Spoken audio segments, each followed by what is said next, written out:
प्यारे विद्यार्थियों, आपका आराधना डिग्री कॉलेज के ऑनलाइन क्लासेज में हार्दिक स्वागत है। मैं आपका दोस्त विक्रम सिंह चरण। आज आप पढ़ेंगे पॉलिटिकल साइंस का टॉपिक भारतीय संविधान। भारतीय संविधान। भारतीय संविधान। तो संविधान पढ़ने से पहले तीन चीजें बेसिक होती है, वो मैं आपको बता देता हूँ। एक होती है विधायिका,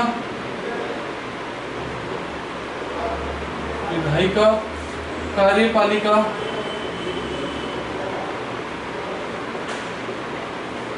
और न्यायपालिका।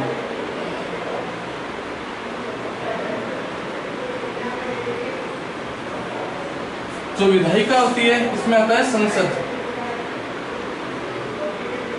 संसद। जो कार्यपालिका होती है इसमें एक होता है स्थायी और एक होता है अस्थायी। जो स्थायी होता है उसमें आता है नौकरशाह है, और जो अस्थायी होती है उसमें आता है मंत्रिपरिषद।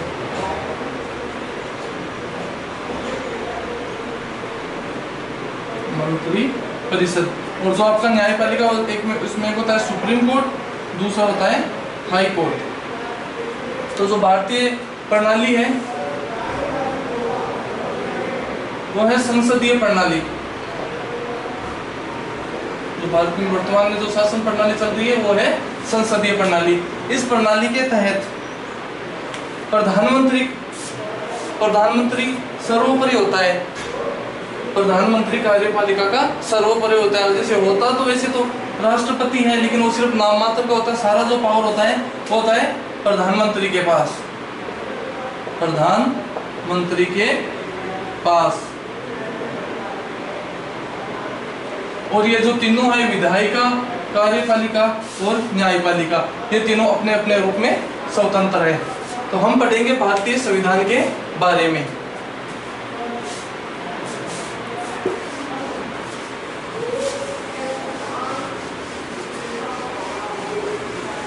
और हाँ, एक चीज और, जो भारतीय संविधान है उसमें शक्तियां बांटी गई नहीं है, वो मिक्स में है सारी। तो भारतीय संविधान, सबसे पहले जो संविधान शब्द है वो दिया था M.N. रॉय ने। M.N. ठीक है। फिर आया था एक 1895 में स्वराज विधेयक।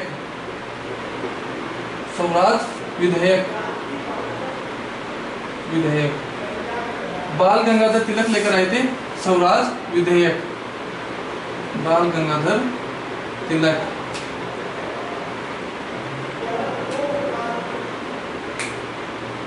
स्वराज विधेयक लेकर आए थे। उसके बाद 1922 में महात्मा गांधी ने यह कहा था कि जो भारतीय संविधान है वो भारतीयों की इच्छा अनुसार होगा। किसने कहा था? महात्मा गांधी। इन्होंने कहा था कि जो भारतीय संविधान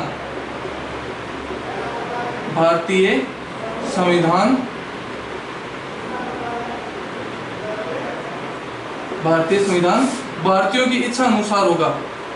संविधान भारतीयों की इच्छा अनुसार या इच्छा अनुरूप होगा।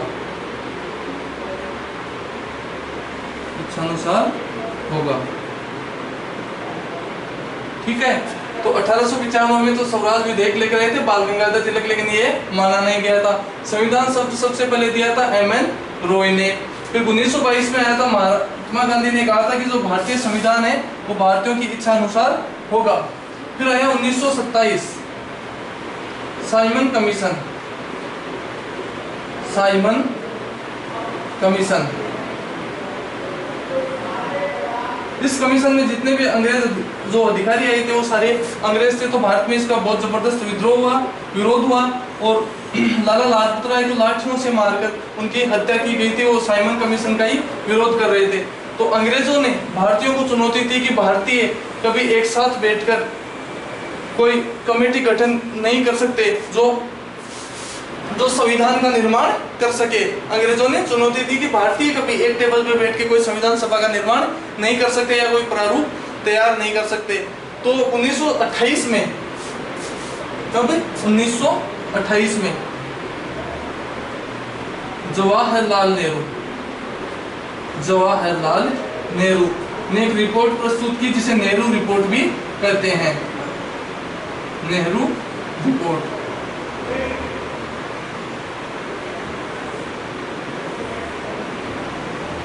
फिर 1934 में मोतीलाल नेहरू ने भी संविधान सभा की मांग की थी। कब 1934 में मोतीलाल नेहरू ने भी संविधान सभा की मांग की थी। उसके बाद समय आया 1936। कब आया 1936? 1936 में लखनऊ कांग्रेस अधिवेशन, लखनऊ कांग्रेस अधिवेशन।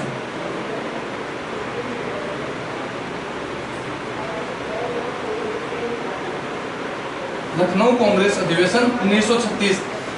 जो ये अपना लखनऊ कांग्रेस अधिवेशन 1936 था, इसमें यह बताया गया कि जो संविधान होगा उसका अर्थ एवं महत्व क्या होगा। इसके बाद 37 और 38 में उसमें संविधान का प्रारूप पेश किया गया था जवाहरलाल नेहरू के द्वारा। तो जो 1936 का लखनऊ कांग्रेस अधिवेशन था उसमें यह बताया गया कि जो संविधान है उसका अर्थ क्या है, महत्व क्या है, वो लोगों के हित में है या नहीं है। फिर उसके बाद है 1940, जिसे अगस्त प्रस्ताव के नाम से भी जाना जाता है। 1940 अगस्त प्रस्ताव। इस प्रस्ताव में अलग देश पाकिस्तान की मांग उठी थी। दूसरा, पाकिस्तान जो शब्द है, पाकिस्तान या जो पाक शब्द है वो रहमत अली चौधरी ने दिया था। रहमत अली चौधरी रहमत अली चौधरी ने ये पाकिस्तान शब्द दिया था। इसमें एक अलग देश पाकिस्तान की मांग उठी। फिर उसके बाद आया 1942 क्रिप्स मिशन। क्रिप्स मिशन कब आया था? 1942 में। इस मिशन के तहत उस 1942 में द्वितीय विश्व युद्ध चल रहा था। तो अंग्रेजों ने यह कहा कि जैसे ही युद्ध समाप्त होता है, कि जैसे ही द्वितीय विश्व युद्ध समाप्त होगा, भारत में निर्वाचन के माध्यम से एक संविधान सभा का गठन किया जाएगा। कि जैसे ही द्वितीय विश्व युद्ध समाप्त होगा, भारत में निर्वाचन के माध्यम से एक संविधान सभा का गठन किया जाएगा। कब बोला था? ये 1942 में। और ये इसलिए बोला गया ताकि भारतीय जो लोग हैं वो अंग्रेजी सेना का साथ दे और द्वितीय सेना में और द्वितीय विश्व युद्ध में भाग ले। 1942 क्रिप्स मिशन।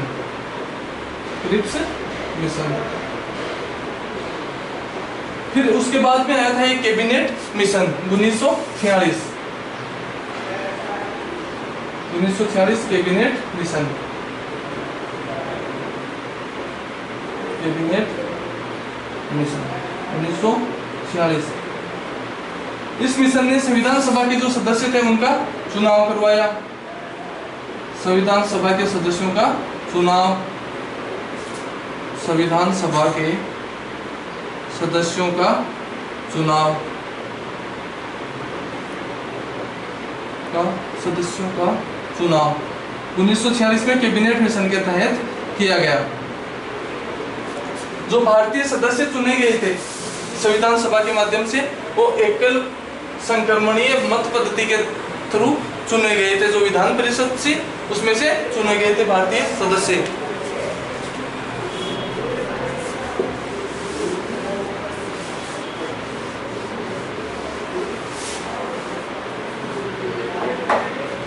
फिर हुआ भारतीय संविधान सभा का गठन। जो भारतीय संविधान सभा थी उसका गठन हुआ था जुलाई 1946 को।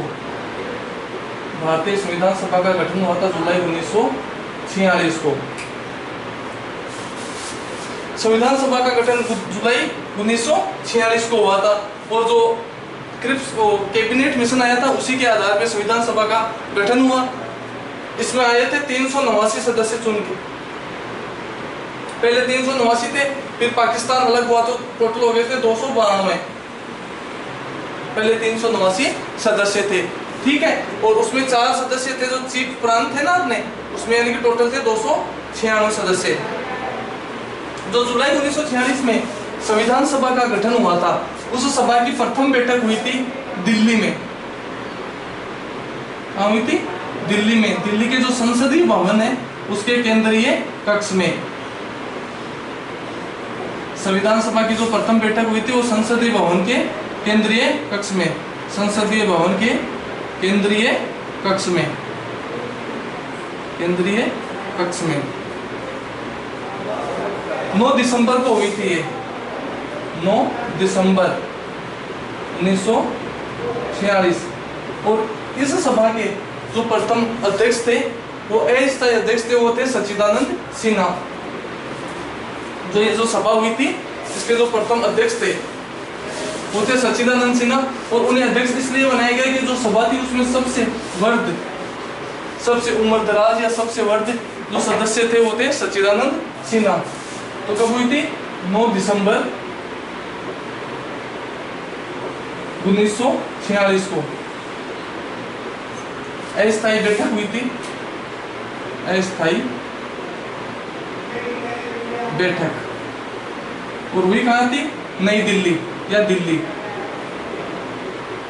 दिल्ली स्थल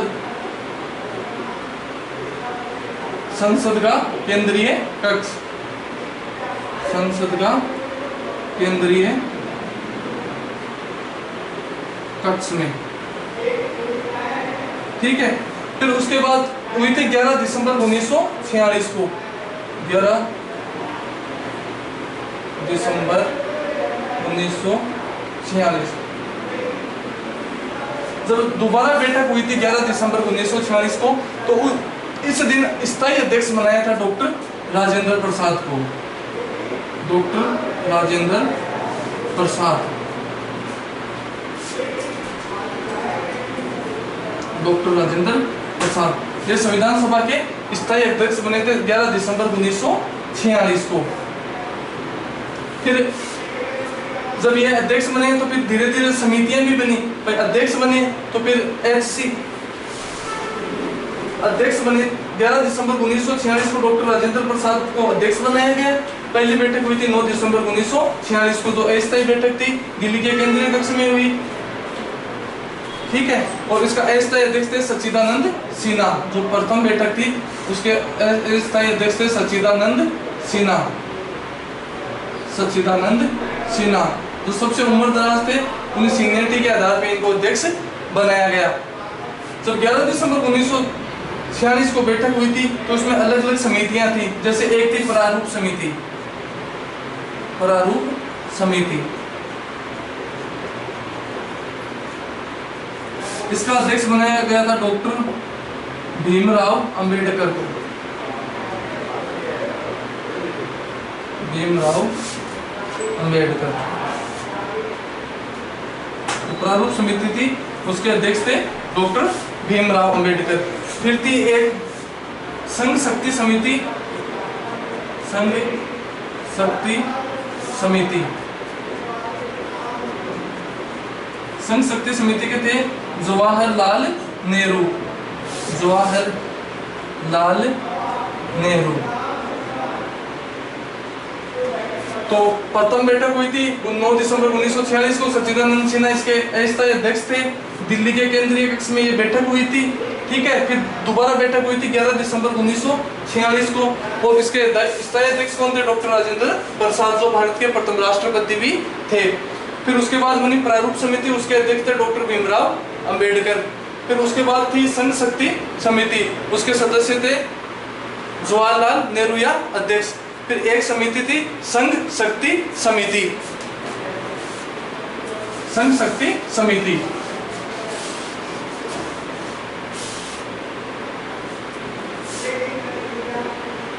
संघ शक्ति ये संघ शक्ति समिति तो आ गई। फिर थी संघीय समिति, संघीय समिति, इसके अध्यक्ष भी जवाहरलाल नेहरू ही थे। फिर थी एक अल्पसंख्यक या एक थी अल्पसंख्यक समिति, अल्पसंख्यक समिति, इसके अध्यक्ष थे सरदार वल्लभ भाई पटेल, सरदार वल्लभ भाई पटेल, ठीक है। फिर एक थी प्रांतीय समिति, प्रांतीय समिति, इसके अध्यक्ष भी सरदार वल्लभ भाई पटेल,